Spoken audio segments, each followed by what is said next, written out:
बूढ़ा बाप। एक गांव में एक आदमी रहता था जो बहुत बूढ़ा हो चुका था। इस वजह से उसे कम दिखाई देता था और वह बहुत कमजोर हो गया था। इसलिए अपनी बची कुची जिंदगी अपने बेटे के साथ बिता सके, इसलिए शहर में उसके बेटे के घर रहने चला गया। बेटा एक शहर के छोटे मकान में रहता था। मकान तो उसका छोटा था, लेकिन उसके अंदर जो चीजें थी वह महंगी थी।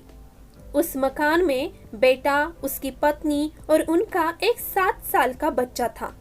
यह छोटा सा परिवार साथ मिलकर रहता था। बूढ़े पिता के आने से उनके परिवार का एक सदस्य और बढ़ गया। यह पूरा परिवार रोज सुबह शाम डाइनिंग टेबल पर साथ में खाना खाया करते थे। बूढ़ा पिता अपनी कमजोरी के चलते हमेशा खाने की चीजें नीचे गिराता रहता और कई बार कांच के बर्तन भी टूट जाया करते थे। कुछ दिनों तक तो बहू और बेटे ने यह सब सहन किया, लेकिन बाद में वे दोनों बूढ़े की ऐसी हरकतों से चिढ़ने लगे। एक दिन बेटे ने कहा कि ऐसा कब तक चलेगा, हमें कुछ करना पड़ेगा। उसकी पत्नी भी इस बात से सहमत हुई। अगले दिन बेटा कहीं से एक पुराना मेज लेकर आया और घर के एक कोने में उसे लगा दिया और अपने पिताजी से कहा कि आप यहीं पर बैठकर खाना खा लिया कीजिएगा।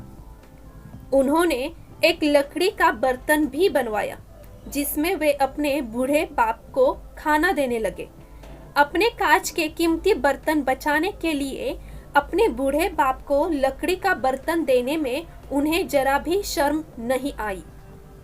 अब खाने का समय जब जब होता था तब बूढ़े बाप एक कोने में बैठकर खाना खाया करता था और बाकी का परिवार डाइनिंग टेबल पर खाना खाया करता था। डाइनिंग टेबल पर बैठे बैठे दोनों पति पत्नी कभी कभी अपने बूढ़े बाप की तरफ देख लिया करते थे। बूढ़े बाप की आंखों में उन्हें आंसू भी नजर आते, मगर उन पर जैसे कोई असर ही नहीं होता था। बूढ़े का पोता भी यह नजारा हमेशा देखता और वह अपने में ही खोया रहता था। एक दिन जब पति पत्नी डाइनिंग टेबल पर बैठकर खाना खा रहे थे, तब उनका बच्चा जमीन पर बैठकर कुछ कर रहा था। उन दोनों ने बच्चे के हाथ में लकड़ी का टुकड़ा देखा, लेकिन उन्हें कुछ समझ में नहीं आया कि बच्चा लकड़ी के टुकड़े के साथ क्या कर रहा है। जब बच्चे के पिता ने उसे पूछा कि बेटा आओ खाना खा लो, तुम नीचे बैठकर क्या कर रहे हो, तब बच्चे ने भोलेपन से कहा, अरे मम्मी पापा, मैं आप दोनों के लिए लकड़ी का बर्तन बना रहा हूँ ताकि आप दोनों जब बूढ़े हो जाओगे तब मैं आपको इसमें खाना दे सकूंगा। अपने नादान बेटे द्वारा दी गई यह सहज बात दोनों के दिल में तीर की तरह उतर गई। दोनों एक दूसरे का चेहरा निहारने लगे। बिना कुछ कहे ही दोनों के आंखों में पानी आ गया और उन्हें अपने भविष्य की किताब आंखों के सामने खुलती हुई नजर आई।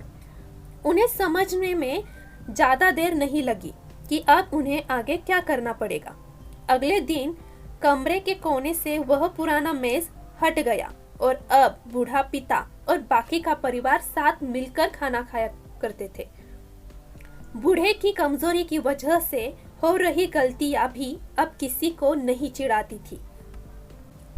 दोस्तों, यह कहानी हमें बताती है हर वह पत्ता जो आज हरा है वह कल सूखेगा और डाली से नीचे भी गिरेगा।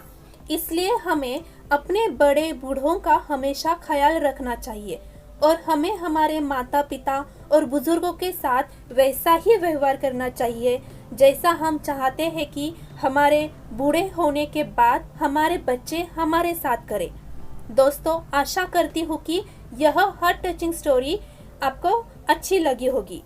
कमेंट करके ज़रूर बताइएगा। अगर अच्छी लगी तो आप अपने दोस्तों और परिवार के साथ इसे शेयर कर सकते हैं और ख़ास करके इसे लोगों के साथ ज़रूर शेयर कीजिएगा जो लोगों का व्यवहार बड़े और बूढ़ों के तरफ अच्छा ना हो।